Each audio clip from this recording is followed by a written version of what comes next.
Okay, hello, my name is Madeline, and my guest today is my mother.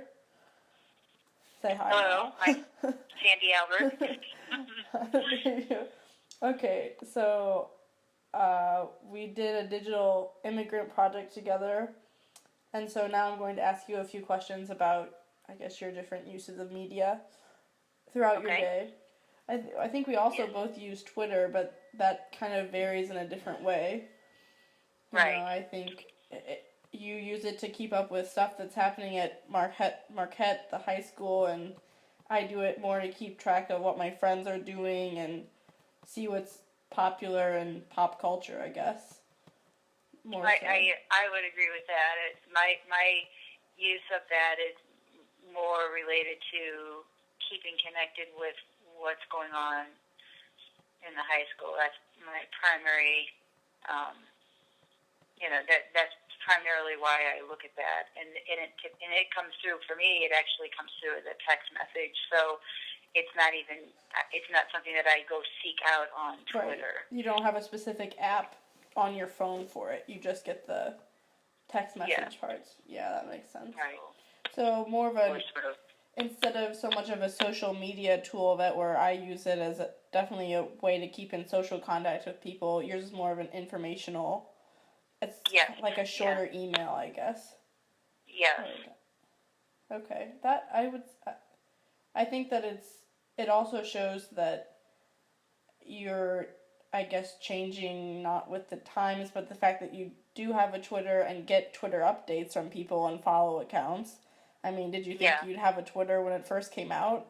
Do you remember hearing about it? I did not. Yeah. I didn't get it until I felt a little bit behind, or that I was not getting real-time information about things that were going on at the high school, and thought that I had an interest of, keeping up with some of that. Yeah. It probably happened with, so I felt like my interest in it grew when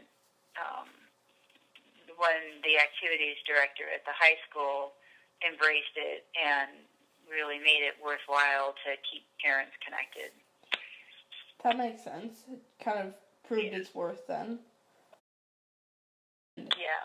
You and Uncle Steve just got Grandpa an iPad, and that's even more of an extension of the computer. And Grandpa is now 85. Do you think 88? 88. Do you think? How do you think do you think he'll be able to adjust to using the iPad? Especially, I mean, he grew up at a time that, we didn't have cell phones or television. He's not only born in the 1926, and not only was he through his young adulthood and his adulthood, he never used a computer. So, many in his generation at least adapted some. I would say that the functionality and that is used is very minimal. So even with the case of the iPad, it's going to address. It's going to give him a way in which to read the paper when he can't go out and buy one himself. Right. It's going to have a list of maybe 4 or 5 things that it can do when it can really do 400 or 500. Right. So kind of simplifying it for. We're going to dumb it down as much as we can to make it user friendly for someone that is going to be really afraid of hitting a wrong button. And right. But will he? I think he's 100% sold on.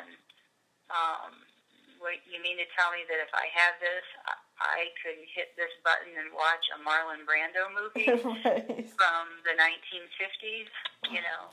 All right. Well, thank you for your time, Mom. You're welcome. I think we have some good points here.